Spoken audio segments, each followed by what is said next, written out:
आज की वीडियो में सभी का स्वागत है। भाई कैसे हो आप? तो झारखंड के काफ़ी महीनों के बाद कोई पेपर मैं सोल्व करवा रहा हूँ, क्योंकि आया ही शायद कई महीनों के बाद है। पहले जीएसएससी सीजीएल का आया था, वो भी कई बार लीक हुआ। अब उसके बाद झारखंड हाई कोर्ट असिस्टेंट का क्वेश्चन पेपर आया, कल ही पेपर हुआ था 20 जुलाई को। काफ़ी अच्छे क्वेश्चन आए हैं, तो एक एक करके करते हैं। इसका ऑफिशियल पेपर मेरे टेलीग्राम चैनल वह दीपक शर्मा पे मिल जाएगा, और RRBJ का भी रिजल्ट आ चुका है। ठीक है, तो अपना चेक कर लेना। तो भाई जैसे आप मेरे चैनल पर जाओगे, झारखंड एग्जाम्स के नाम से प्ले लिस्ट बना रखी है, उसमें 2 वीडियो डाल रखे हैं मैंने। तो दोनों के दोनों आप जरूर देखना। अब भाई साहब आप फर्स्ट क्वेश्चन देख पा रहे होगे, क्या दे रखा हमें कि पी क्यू के चलने के 3 घंटे बाद उसका पीछा करना शुरू करता है। पी को क्यू को पकड़ने में 4 घंटे लगते हैं। यदि पी की औसत गति इतनी है तो क्यू की औसत गति ज्ञात कीजिए। कोई दिक्कत नहीं है, क्वेश्चन काफ़ी अच्छा है। कैसे करेंगे इसको समझो। कह रखा पी क्यू के चलने के 3 घंटे बाद, मतलब 3 घंटे तक क्यू चला, तो 3 घंटे तक कौन चला? क्यू चला अकेला। ठीक है, अब कह रखा है पी 4 घंटे लगाता है ना, क्यू को पकड़ने में। कह रखा है एवरेज स्पीड पी की 35 मतलब किलोमीटर प्रति घंटा है, और उसने 4 घंटे में पकड़ा। तो इसका मतलब पी ने कितनी डिस्टेंस कवर करी? 35 गुणा में 4, इसका मतलब 140 किलोमीटर। ठीक है, हम क्यू की जो एवरेज स्पीड मान लेते हैं वो क्यू मान लेते हैं। अब 3 घंटे में ये 3 क्यू चला।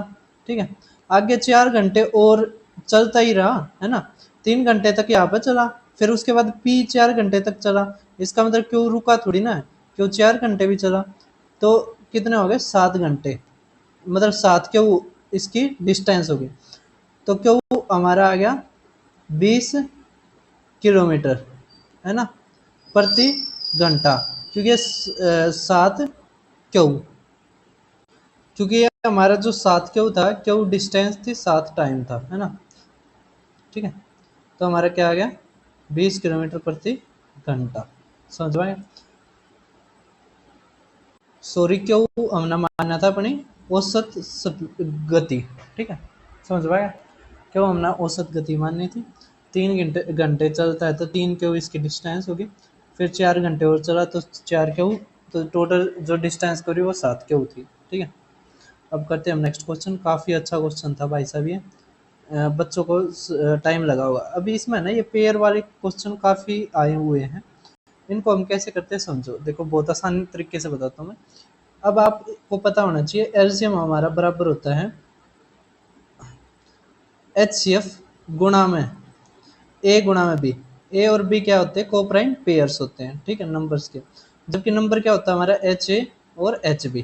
ठीक है, और आपको पता होना चाहिए HCF गुणा में एलसीएम बराबर होता है फर्स्ट नंबर एच ए गुणा में एच बी। ठीक है, ये एलसीएम HCF में आपको पता होनी चाहिए ये चीज़ें। अब क्या रखा? नंबर ऑफ सच पेयर्स कितने होंगे? अगर हमें HCF 6 दे रखा है और ये 462 है। ठीक है, तो यहाँ से ए भी आ जाएगा हमारा, ए गुणा में बी। यहाँ से 6 से काटिए, 6 सत्ते 42, 6 सत्ते 42। तो हमारे पेयर बन सकते हैं 1 गुणा में 77 या 7 गुणा में 11। ठीक है, ये 2 पेयर बन सकते हैं, ये दोनों को प्राइम है। को प्राइम का मतलब होता है जिनका HCF 1 आए। ठीक है, तो 1 गुणा में 77 का HCF 1 है, 7 गुणा में 11 का भी 1 है। तो हमारे कितने पेयर बन सकते हैं? 2 पेयर बन सकते हैं। ठीक है, समझ में आया? अब आप देखिए नेक्स्ट क्वेश्चन। हमें क्या रखा है, एक प्रोबेबिलिटी का अच्छा क्वेश्चन आया है। कह रखा है 52 कार्ड हैं, जिसमें से प्रोबेबिलिटी आपने फाइंड करनी है कि या तो क्वीन हो या फिर क्लब कार्ड हो, या तो फिर रानी हो या क्लब कार्ड हो। ठीक है, अब हमारा जो प्रोबेबिलिटी निकालने का होता है वो क्या होता है? ऊपर आता है हमारे फेवरेबल आउटकम, नीचे आता है हमारे टोटल आउटकम। ठीक है, टोटल कितने हैं? 52 कार्ड हैं। अब क्लब के कितने होते हैं? 13 कार्ड होते हैं। क्वीन के कितने होते हैं? 4 होते हैं, लेकिन एक क्लब का भी तो होता है, तो क्लब में ही ऐड हो गया, तो बच गया हमारे 3। ठीक है, समझ में आ गया? तो 16 बटे में 52, तो 4 बटे में 13 हमारा आंसर। ठीक है, कर दोगे? आसान क्वेश्चन था। अब देखिए आप फोर्थ क्वेश्चन। कुछ नहीं है क्वेश्चन में, कह रखा है कि एक राशि पर 9% वार्षिक ब्याज की दर से 5 साल में इतना हो जाता है, साधारण ब्याज इतना हो जाता है, तो राशि बताइए। अब हमने मानना क्या, 9% एक साल का है तो 5 साल का 45% हो जाएगा। तो 45% हमें कितना दे रखा है, 4016.25। हमें निकालना 100%, तो 100/45। ठीक है, अब इससे ये गया, अब 5 से काटिए, तो 5 अट्ठे 5 तिया 5 दूनी 5×25, 9 तक काटिए, 9 अट्ठे 72, 9×9 81, 9×2 18, 9×5 45। ठीक है, तो 8925 हमारा आंसर। ठीक है, कर दोगे। अब नेक्स्ट क्वेश्चन देखिए आप, काफी अच्छा क्वेश्चन है भाई साहब, क्वेश्चन को पढ़िए। क्या कर रखा है, श्रीनाया एक 11 अंकों के लैंडलाइन नंबर का अंतिम अंक भूल गई।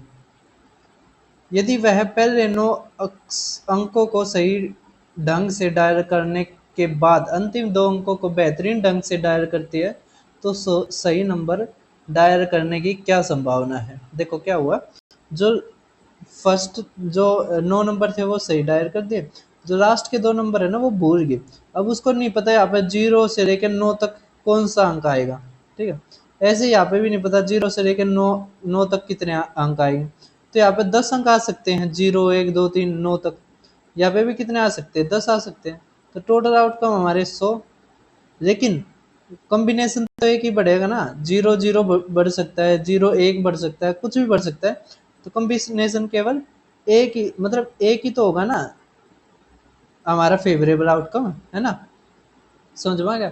टोटल हमारे 100 होंगे, तो 1/100 हमारा आंसर। ठीक है, जैसे कोई भी नंबर लिख दिया मैंने, तो लास्ट में मान लिया 27 है, तो केवल आने को तो 0 से लेकर 9 तक आ सकता है, या फिर 0 से 9 आ सकता है। लेकिन 2 और 7 है, ये है तो एक ही, है ना, बटे में 100। ठीक है, कर दोगे भाई। अगर आपको पूरा सिलेबस करना है तो आप मेरी प्लेलिस्ट पर जाके मेरे चैनल पर जाके प्लेलिस्ट बना रखे मैंने, क्विक रिवीजन सीरीज। यहाँ से आप बेसिक से लेके और रिवीजन तक कर सकते हैं। तो मैंने यहाँ पर चैप्टर 1 से लेके और चैप्टर नंबर 16 तक करवा रखे हैं। अब आप ये क्वेश्चन देख पा रहे हो, काफ़ी काफ़ी ज़्यादा अच्छा क्वेश्चन पूछ रखा है, थोड़ा क्वेश्चन घुमा रखा है, सीजीएल से अच्छा क्वेश्चन है। क्या रखा है, एक शहर में साक्षर और निरक्षर लोगों की संख्या का अनुपात 8:5 है। और यहाँ पे देखिए साक्षर लोग निरक्षर से इतने अधिक है, मतलब इनके बीच का अंतर 3 है। 3 किसके बराबर है, 8400। ठीक है, अब 8400 के बराबर है 3, तो 3×3 = 3 है ना।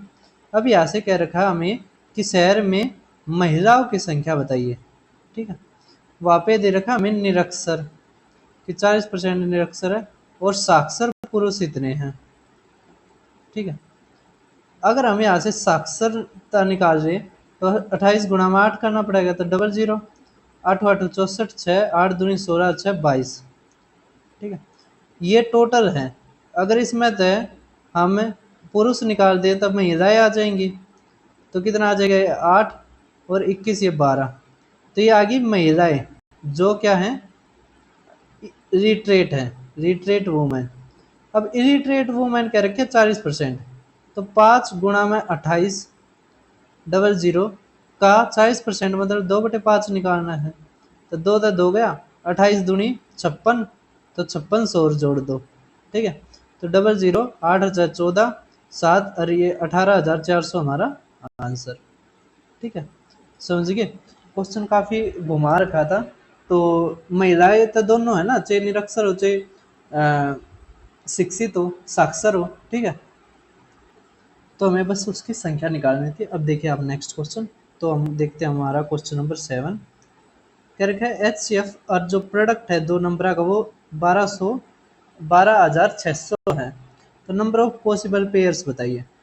तो एक चीज़ बताइए, नंबर हमारा बराबर होता है HCF गुणा में ये को प्राइम पेयर्स के, HA और HB को प्राइम पेयर्स होते हैं।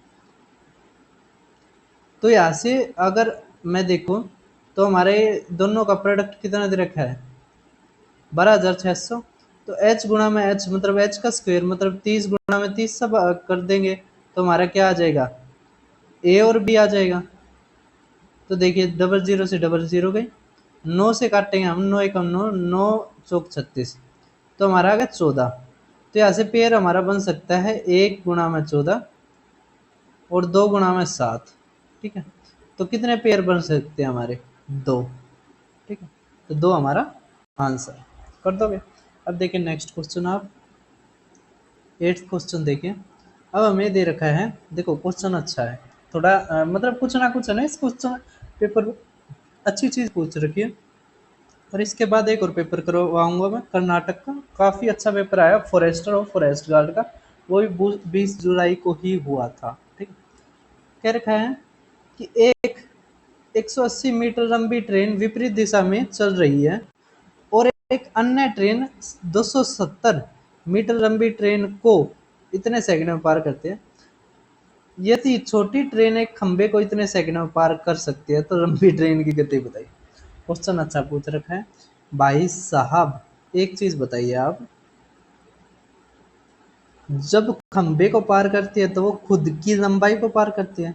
अगर खंबे को पार करते हैं 12 सेकंड में और इस छोटी ट्रेन, छोटी 180 और 270 में तो 180 है, तो 180 बटे में 12, तो यहाँ से हमारा क्या आ जाएगा, 15 मीटर पर सेकंड छोटी ट्रेन की स्पीड आ जाएगी। अब हमें निकालना है, तो आपको फार्मूला याद है ना, डिस्टेंस अपॉन में स्पीड इक्वल टू टाइम। अब ये कह रखा है अपोजिट डायरेक्शन में है तो स्पीड 1 जमा में स्पीड 2, रिलेटिव स्पीड ये हो जाती है, स्पीड जुड़ जाती है। तो डिस्टेंस मतलब अब ट्रेनों की लंबाई जोड़ देंगे हम, तो कितना आ गया, 8 और 7 15, ये 3 और 4 450 अपॉन में एक की आ गई कितनी, 15 मीटर पर सेकंड, ऊपर भी मीटर है नीचे भी मीटर पर सेकंड, जमा में हम ना माने ये एक्स इक्वल टू हमारा आ गया 12 सेकंड। ठीक है, समझ में आ गया। तो अब हम कैसे करेंगे इसको, ये आ गया हमारा 12 नहीं 10.8, सॉरी 10.8 था, 10.8 बटे में 10, ये हटा देंगे है ना। अब 9 से काटिए, 9 एकम 9, 9 दूनी 9 पंजे, तो अब कितने से काटोगे, अगर 2 से काटते हो तो 6, ये 5, 2 से और काटोगे तो ये 3 और ये 25। ठीक है, तो 25 पंजे 125 इक्वल टू 45 जमा में 3x। अब यहाँ से 45 घटाओगे आप तो कितना आ जाएगा 80, है ना। तो हमारा आ गया x इज इक्वल टू 80 बटे में 3। अब एक चीज बताइए, ये आ गया हमारा मीटर पर सेकंड में, इसको किलोमीटर प्रति घंटा में बदलना है तो 18 बटे 5 से गुणा कीजिए, किलोमीटर प्रति घंटा में बदला जाएगा। तो ये आ जाएगा हमारा 2, ये 6, है ना। तो 6 दूनी 12, 12 अट्ठे 96, तो 96 किलोमीटर प्रति घंटा हमारा आंसर। ठीक है, क्वेश्चन आसान था, ज़्यादा मुश्किल नहीं था। ठीक है, अब आप प्रोबेबिलिटी का एक और क्वेश्चन देख पा रहे होगे, काफ़ी अच्छा क्वेश्चन है। कह रखा है दो दोस्त हरीश और कल्याण एक परीक्षा के लिए उपस्थित हुए। मान लीजिए ए वह घटना जब हरीश का चयन होता है, बी वह घटना जब कल्याण का चयन होता है। तो ए की प्रायिकता जो दे दी हमें वो 2/5 दे दी, और बी की प्रायिकता हमें दे दी वो 3/7 दे दी। कह रहे कि दोनों की चुने जाने की प्रायिकता ज्ञात कीजिए। तो अब दोनों के सक्सेसफुल की प्रोबेबिलिटी निकालनी है, तो क्या करेंगे, बस 2/5 गुणा में 3/7। क्यों, क्योंकि अगर ये सक्सेस होता है तो इसके ऊपर कोई फर्क नहीं पड़ता, ये इंडिपेंडेंट आउटकम्स है ना। तो हमारा 6/35 हमारा आंसर। ठीक है, कर दोगे तो आपके पेपर में जरूर मिलेगा आगे से यह क्वेश्चन। अब आप ये क्वेश्चन देख पा रहे होगे, ये पहले सीजीएल में बहुत ज़्यादा बार आते थे, अब 2-3 साल से दिखाई नहीं दे रहे हैं। अब इसको कैसे करते हैं, तो एक बात समझिए, देखो जो अपीयरिंग, जो ये उपस्थित होने वाले हैं, उपस्थित होने वाले जो हैं बच्चे, या हम कह सकते हैं अपीयरिंग जो स्टूडेंट है, वे दोनों हैं, पास हो चाहे फेल हो, वे दोनों तो अपीयर हुए हैं, पेपर तो दोनों ने दिया है ना। तो अपीयरिंग स्टूडेंट कौन कौन से, जो दोनों में, जो दोनों दोनों को ही हम दोनों के जोड़ को ही हम अपीयरिंग स्टूडेंट्स कहते हैं, समझ गए। अगर मैं अपीयरिंग स्टूडेंट में तो फेल होने वाले घटा दूँ तो पास होने वाले आ जाएंगे, ठीक है, और पास होने वाले घटा दूँ तो फेल होने वाले आ जाएंगे। क्वेश्चन को ध्यान से समझना। इस क्वेश्चन को हम कैसे करते हैं समझो। क्या रखा है कि एक एग्जाम है, ठीक है, एक बैंक की परीक्षा में उत्तीर्ण उम्मीदवारों की संख्या अनुत्तीर्ण उम्मीदवारों की संख्या का 5 गुना है। हम ना जो फेल वाले है ना वो मान लिया x, तो पास वाले हो गए 5 गुना 5x। देखो इस क्वेश्चन में दे रखा है, कह रहा है यदि 40 कम उम्मीदवार उपस्थित होते, उपस्थित तो दोनों ही हो रहे हैं, मतलब 6x हो रहे हैं, अगर उसमें 40 कम होते, ये आ गया हमारा अपीयरिंग, तो 20 अधिक उम्मीदवार अनुत्तीर्ण होते, मतलब 20 ज्यादा फेल होते, मतलब x जमा में 20 हो जाता, ठीक है, समझ में आ गया। तो ये अपीयरिंग है। तो कह रखा है उत्तीर्ण और अनुत्तीर्ण उम्मीदवारों का अनुपात 3:1 है, हो जाता है। तो अनुत्तीर्ण उम्मीदवारों की प्रारंभिक संख्या क्या थी, तो हमें ये बताना है x की वैल्यू, समझ में आएगा। तो कोई दिक्कत नहीं है इस क्वेश्चन में। आप क्या कीजिए, आप देखिए ये अपीयरिंग ना, अपीयरिंग में तो आप फेल वाले घटा दीजिए, मतलब x जमा में 20 घटा दीजिए, तो हमारे आगे पास है ना। तो पास और फेल का हमारा रेशियो आ जाएगा कितना, 3:1, ठीक है। तो छोटे वाले की बड़े वाले के साथ, तो 3 की यहाँ पे गुणा और यहाँ पे 1 तक गुणा, ठीक है।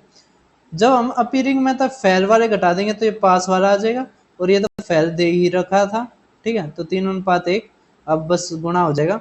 अब यहाँ पे आ गया 3x, और ये देखिए 5x, तो यहाँ पे आ गया 2x। ये देखिए माइनस का 20, ये माइनस का ये, तो माइनस का 60 उस तरफ जाएगा तो 80, x हमारा क्या आ गया 40, ठीक है। तो x हमारा क्या आ गया 40।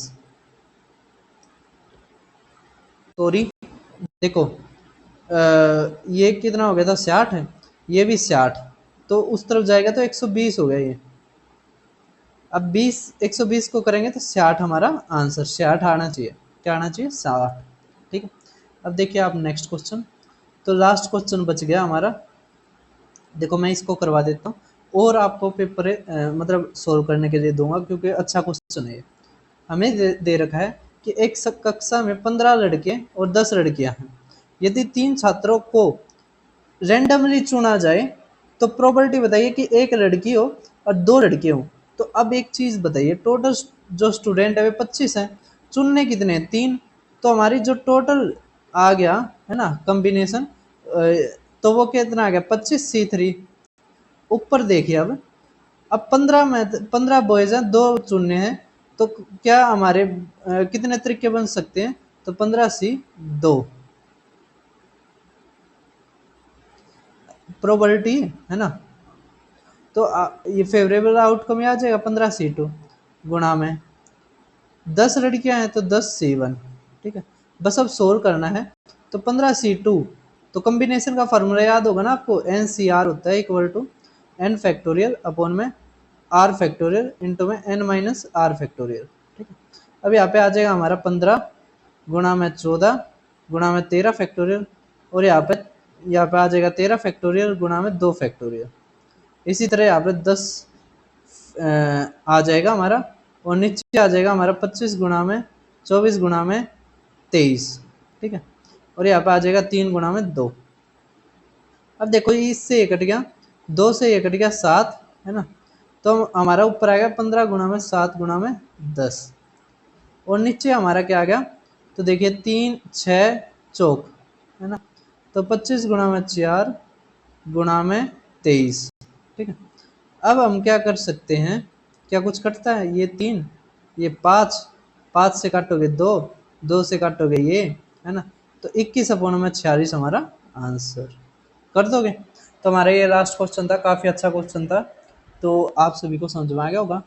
तो ये मुझे काफ़ी अच्छा क्वेश्चन लगा। अब आपको जो सोल्व करके बताना कमेंट में वो देखिए। तो भाई ये जो पेपर हुआ था ये कल ही हुआ था 20 जुलाई को ही, इसमें ये क्वेश्चन आया हुआ है, आपने ये कमेंट में इसका आंसर बताना है। इसके मैं जो सॉल्यूशन है वो इस वीडियो के डायरेक्ट बाद डाल दूँगा, तो आप इस क्वेश्चन को देख भी सकते हो कैसे होगा, मुझे लगता नहीं आप कर दोगे, लेकिन फिर भी देखते हैं।